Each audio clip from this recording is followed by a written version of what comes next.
Avadhoot Chintan Shri Gurudev Datta Shri Swami Samarth. Hello, मी Priyanka. Welcome back to Priyanka's all content. 16 October वार बुधवार रोजी कोजागिरी पौर्णिमा आहे आणि 17 ऑक्टोबर रोजी ही पौर्णिमा आहे. तर ही कोजागिरी पौर्णिमा सर्वात मोठी पौर्णिमा असते आणि त्याला अतिशय असं महत्त्व असतं. कोजागिरी पौर्णिमेच्या दिवशी कशी पूजा करावी, कोणत्या देवांची पूजा करावी, कोजागिरी पौर्णिमेला एवढं महत्त्व का आहे, कोजागिरी पौर्णिमेची कथा आणि कोणत्या सेवा आपल्याला अखंड लक्ष्मी प्राप्तीसाठी करायच्या आहेत. दिंडोरी प्रणीत अनेक अखंड लक्ष्मी प्राप्तीसाठीच्या सेवा सांगितल्या आहेत. त्यातीलच आज आपण काही सेवा पाहणार आहोत की जेणेकरून तुम्हाला लक्ष्मी प्राप्ती होईल. तर हा व्हिडिओ संपूर्ण पहा आणि माहिती आवडली तर चॅनलला नक्की सबस्क्राईब करा आणि व्हिडिओ जास्तीत जास्त शेअर करा. तर कोजागिरी पौर्णिमा जी असते, तर कोजागिरी पौर्णिमेचं जे महत्त्व असं आहे की आपण जी प्रजा आहोत, आपल्याला अन्न वस्त्र निवारा या गोष्टींसाठी पैसे लागतात आणि अन्न वस्त्र निवारा या माणसाच्या मूलभूत गरजा आहेत. तर एकदा असंच जेव्हा भगवान नारायण होते तेव्हा भगवान नारायणाकडे सगळी प्रजा गेली आणि त्यांची जी प्रजेची करुण कहाणी आहे ती भगवान नारायणांना सांगितली. तेव्हा भगवान नारायण असं म्हटले की आज रात्री 12 वाजता इंद्र, चंद्र, कुबेर, माता लक्ष्मी पृथ्वीवरती वावरणार आहेत. म्हणजे रात्री 12 वाजता आपल्याला जी कोजागिरी पौर्णिमेची पूजा असते ती करायची असते, कारण तेव्हा इंद्र, चंद्र, कुबेर आणि माता लक्ष्मी हे पृथ्वीवरती आगमन करत असतात. आणि जे कोणी भक्त अगदी मनापासून श्रद्धेने त्यांचं नामस्मरण करत असतात, त्यांची पूजा करत असतात, त्यांना ते भरभरून आशीर्वाद देतात. त्यांना लक्ष्मी प्राप्तीसाठीचा आशीर्वाद देतात. त्यांच्या घरामध्ये ते वास करत असतात, त्यांच्या मनोकामना पूर्ण करतात आणि संकट दूर करतात. त्यामुळे शारदीय पौर्णिमा किंवा जी काही कोजागिरी पौर्णिमा आपण म्हणतो त्या पौर्णिमेला अतिशय असं महत्त्व असतं. तर आता कोजागिरी पौर्णिमेला देवांना काय नैवेद्य दाखवावा, तर बघा, कोजागिरी पौर्णिमेला देव तर स्वर्गवासी आहेत, ते अमृत प्राशन केलेले देव आहेत. तर आपल्याला देवांनी असं सांगितलेलं आहे की चंद्रदेवाने असं सांगितलेलं आहे की पृथ्वी तलावरती जे गाईचं दूध आहे ते अमृतासमान दूध आहे. हेच गाईचं दूध जेव्हा आपण त्याची खीर बनवतो किंवा त्याचं मसाले दूध बनवतो आणि ते चंद्राच्या प्रकाशामध्ये ठेवतो तेव्हा त्या दुधाचा नैवेद्य आपण देवांना दाखवत असतो. तर अशा प्रकारे तुम्ही कोजागिरी पौर्णिमेच्या दिवशी मसाले दूध खीर बनवून ते चंद्राच्या प्रकाशामध्ये ठेवा आणि त्याचा नैवेद्य तुम्ही देवाला दाखवा. सर्वात महत्त्वाचं म्हणजे 16 ऑक्टोबर वार बुधवार रोजी रात्री 8:41 पौर्णिमा सुरू होणार आहे आणि 17 ऑक्टोबर रोजी दुपारी 4:56 ही पौर्णिमा संपणार आहे. आणि आपल्याला जी सेवा करायची आहे ती ही पौर्णिमेच्या कालावधी म्हणजेच रात्री 12 वाजता करायची आहे. कोजागिरी पौर्णिमेची जी सेवा आहे ती आपल्याला रात्री 12 वाजता करायची आहे. म्हणजेच तेव्हा 17 तारीख सुरू होणार आहे. 16 तारखेच्या रात्री 12ला म्हणजे तेव्हा 17 तारीख सुरू होते तेव्हा आपल्याला ही सेवा करायची आहे. रात्री 12 ते 12:39 या कालावधीमध्येच तुम्हाला सेवा करायची आहे. या ज्या सेवा आहेत या कोणीही करायच्या आहेत. मुलं, मुली, वयोवृद्ध, त्याच्यानंतर विधवा असतील, कोणीही करू शकतं. ज्यांना सुतक आणि विटाळ आहे त्यांनी फक्त ही सेवा करायची नाहीये आणि ज्यांना मासिक पाळी आहे त्यांच्या घरातील इतर व्यक्तींनी ही सेवा केली तरीही चालेल. आता पूजा कशी मांडायची ते मी सांगते. तुम्ही एक पाट घ्या, त्या पाटावरती एक वस्त्र अंथरा. त्यानंतर सर्वात आधी आपण कुठलीही पूजा सेवा करत असताना दिवा प्रज्वलित करून घेतो, तर आधी दीप प्रज्वलित करा. हा जो दिवा आहे तो तुम्हाला शुद्ध गाईच्या तुपाचा लावायचा आहे किंवा कुठलंही तूप तुम्ही वापरा. दिव्याची हळद, कुंकू, अक्षता, फूल वाहून पूजा करायची आहे. त्यानंतर तुम्हाला इंद्रदेवांची स्थापना करायची आहे. तर इंद्रदेवांची स्थापना करण्यासाठी तुम्ही एक कलश घ्या. त्या कलशाला बाहेरून स्वस्तिक काढा, कुंकवाने 5 लाईन काढा.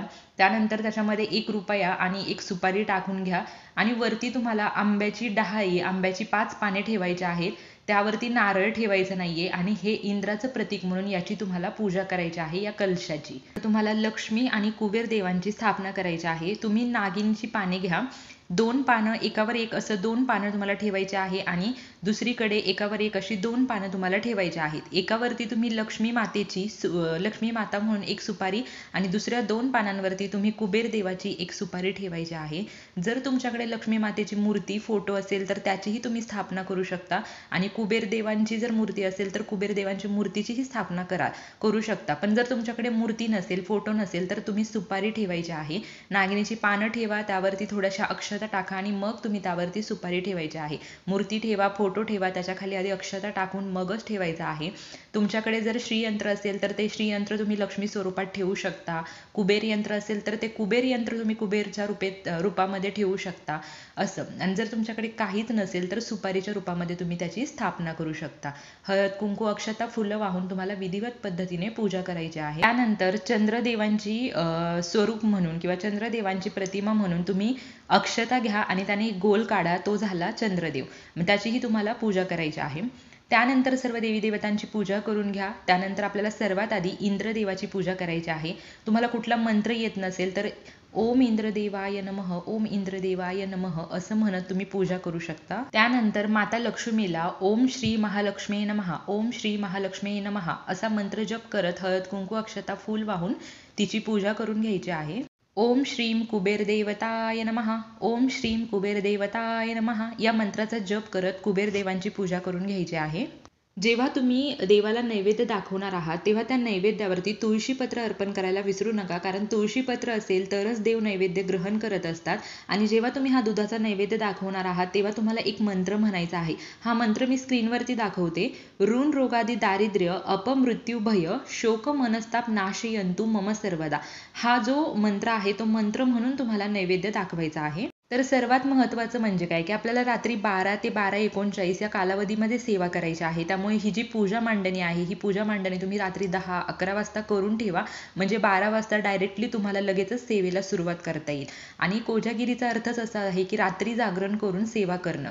तर हे पुण्यफळ प्राप्त करून घ्यायचं आहे, कारण साक्षात देव आपल्या पृथ्वी तलावर येत असतात. कोण काय सेवा करते ते पाहत असतात आणि आशीर्वाद देत असतात. त्यामुळे तुम्हाला या सेवा आवर्जून करायच्या आहेत. आणि चंद्राची पूजा करताना तुम्हाला जो मंत्र येत असेल तो तुम्ही म्हणू शकता, किंवा ओम चंद्र देवताय नमः असं मंत्र म्हणून तुम्ही पूजा करायची आहे. 2-3 वेळा प्रत्येक मंत्र म्हणा, हळद कुंकू अक्षता फुले वाहून घ्या.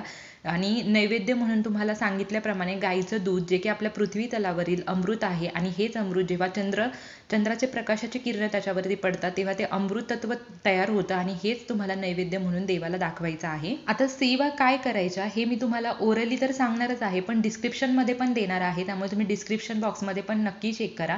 सर्वात पहिल्यांदा तर तुम्हाला 11 माळी श्री स्वामी समर्थ या षडाक्षरी मंत्राचा जप करायचा आहे, कारण गुरुच्या सानिध्यात आपली कुठलीही सेवा करायची आहे आपल्याला. त्यानंतर तुम्हाला लक्ष्मी गायत्री मंत्र 1 माळ करायचा आहे.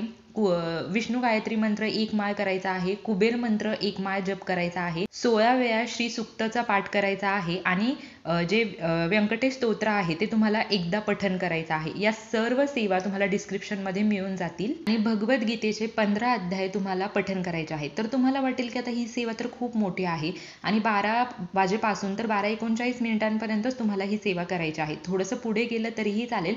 तुम्हाला यातील जेवढं सेवा शक्य होतात तेवढं तुम्ही नक्की करा, आणि शक्य झालं तर सर्वच सेवा करा, कारण त्याचे अनुभव तुम्हालाच येणार आहे, त्याचा आशीर्वाद तुम्हालाच मिळणार आहे. आणि अखंड लक्ष्मी प्राप्तीसाठीची ही अत्यंत महत्त्वाची दिंडोरी प्रणीत सेवा आहे, तर ती नक्की करा. आणि तुम्ही सुद्धा माता लक्ष्मीचा, इंद्रदेव, चंद्रदेव, कुबेर देवांचा आशीर्वाद प्राप्त करून लक्ष्मी प्राप्ती करू शकता. तर लक्ष्मी माता आपल्याला सुख, शांती, समृद्धी, धन, त्याचप्रमाणे आपल्या प्रत्येक गोष्टीमध्ये आपल्याला यश देत असते. पण तशीच लक्ष्मीची एक बहीण असते, जिलाच आपण अक्कासाहेब म्हणतो, अलक्ष्मी असते, जी की पौर्णिमेच्या रात्री सगळ्या घरांवरून फिरते आणि कोण झोपलेला आहे असं ती म्हणत असते. जे झोपलेले असतात, जे झोपाळू प्राणी असतात, त्यांच्यावरती ती नाराज होते, आणि जेव्हा ती नाराज होते तेव्हा तिची अवकृपा आपल्या घरावरती होत असते. त्यामुळे ॲटलिस्ट तुम्ही पौर्णिमेच्या दिवशी 12 ते 12:39 या कालावधीमध्ये तरी तुम्ही जागायचं आहे, कारण तेव्हाच आपले हे जे सर्व देव आहेत ते पृथ्वी तलावरती फिरत असतात. आणि जे कोणी सेवा करतात, जे कोणी जागरण करतात, त्यांना ही जी अवलक्ष्मी आहे ती आशीर्वाद देते, सुख समृद्धी प्रदान करत असते. त्यामुळे नक्कीच तुम्ही जागरण करा. ठीक आहे, लहान मुलं झोपू द्या, तुमचे पती झोपू द्या, पण महिलांनी तरी नक्कीच या सेवा करा. आता तुम्ही म्हणाल की लाईट चालू ठेवायच्या आहेत का, तर तुम्ही जिथे सेवा करत आहात तिथल्या तरी ॲटलिस्ट लाईट चालू ठेवा. तुम्ही शक्य झालं तर दरवाजाही तुम्ही ओपन करू शकता, जर सेफ्टीचं लक्ष देऊन तुम्हाला करायचं आहे. आता बंगल्यासारख्या ठिकाणी आपल्याला नाही दरवाजा ओपन करून ठेवता येणार, किंवा घरांसारख्या ठिकाणी, पण समजा कुठे फ्लॅटमध्ये तुम्ही राहत असाल तर तुम्ही पुढे सेफ्टी डोअर लावूनही दरवाजा ओपन करून ठेवू शकता. अशा प्रकारे तुम्हाला ही सेवा करायची आहे. या सर्व सेवा मी डिस्क्रिप्शनमध्ये देणारच आहे, पण जे कोणी नवीन आहेत आणि ज्यांना काही सेवा डिस्क्रिप्शनमध्ये पूर्ण देणं शक्य नाही झालं तर तुम्ही गुगलवरती सर्च करून या सेवा नक्की करा आणि नक्की याचे अनुभव घ्या. अगदी महत्त्वाची लक्ष्मी प्राप्तीची ही सेवा आहे आणि इंद्रदेव, चंद्रदेव, कुबेरदेव, माता लक्ष्मी, गणपती बाप्पा सर्वांचा आशीर्वाद तुम्हाला मिळणार आहे. त्यामुळे नक्की कोजागिरी पौर्णिमेला या सेवा करा, त्याचे अनुभव घ्या. आणि अगदी छोटीशी माहिती होती, ही माहिती मी महाराजांच्या चरणी अर्पण करते. तुम्हाला जर हा व्हिडिओ आवडला असेल तर लाईक, शेअर, कमेंट नक्की करा. Shri Swami Samarth. Bless you all.